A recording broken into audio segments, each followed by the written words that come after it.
It was a new day, and Danielle was already moving around. She noticed that Alex had fell asleep at the desk again and decided not to wake him. She went to the kitchen and started to make some tea. The smell of freshly brewed liquid wrapped around Alex's nose and gently woke him up. He let out a sigh and shuffled to the table. Danielle poured him a cup.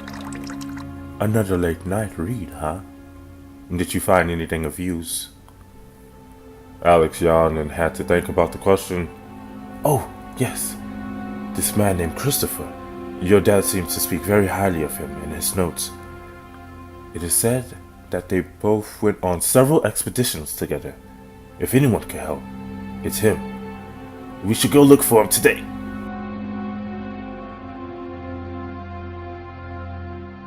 Alex struggled to get up from the chair. He almost fell, but Danielle came around the table to catch him. She put him back down in the chair and wiggled her finger. "Not on that foot, you're not." Alex began to stir in his chair. "Nonsense! This is nothing."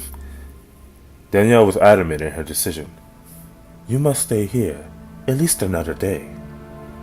Look, if it means that much to you to get back on your feet, there's a fair tonight. We could go there if you're up to it." Alex calmed down in his seat. "Okay, that should give it enough time to heal." Danielle went to the door. She put on her big brown jacket. "I'm going to see who knows about Christopher, so we're not totally clueless tomorrow." She left.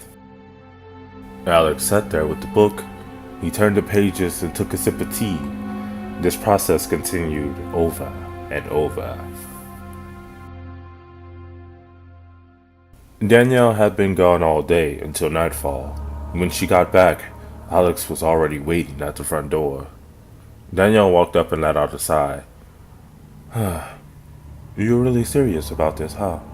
Fine, just let me take this coat off." She went inside and came back out with her long black hair down for the first time. Alex stared at her as she locked the door.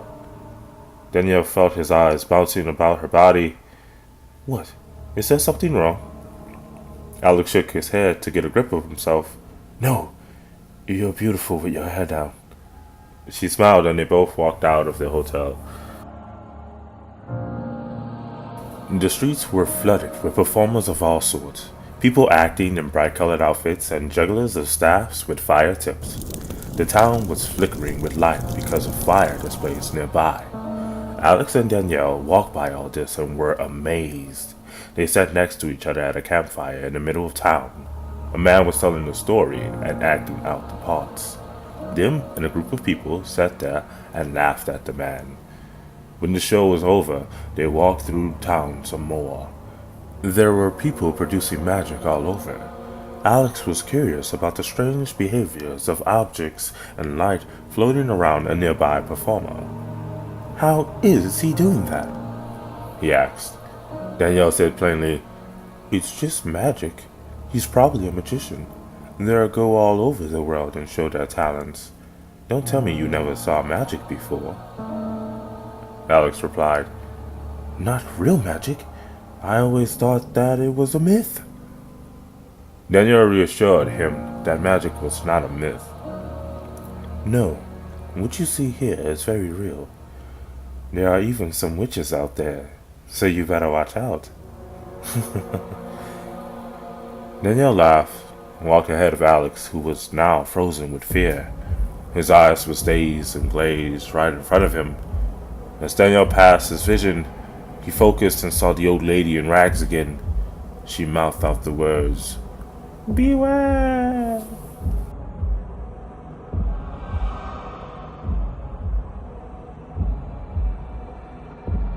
Alex shook his head to regain his senses, and the old lady was gone. He yelled out to Danielle, You were kidding about the witches thing, right? Danielle!" Danielle was already a few steps ahead of him in a big crowd, watching another performer show his tricks. Danielle pointed. "Look, Alex, this guy is doing some transformations." The man had a strange creature next to him. Its thin body was made of old bark. Its legs were buckling as it tried to stand up straight. The man showed the crowd a big jug of some mysterious potion.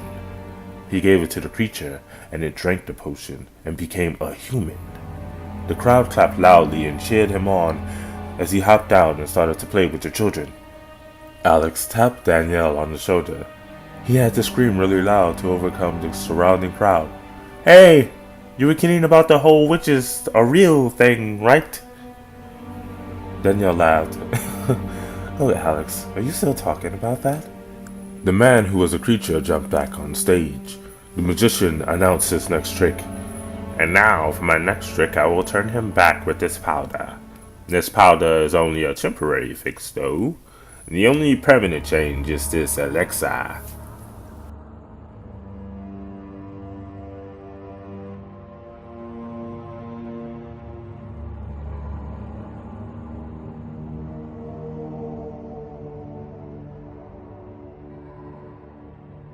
He sprinkled the powder on the man and the rough box skin came back. It took a few seconds for it to change back, but once it did, the crowd was excited again.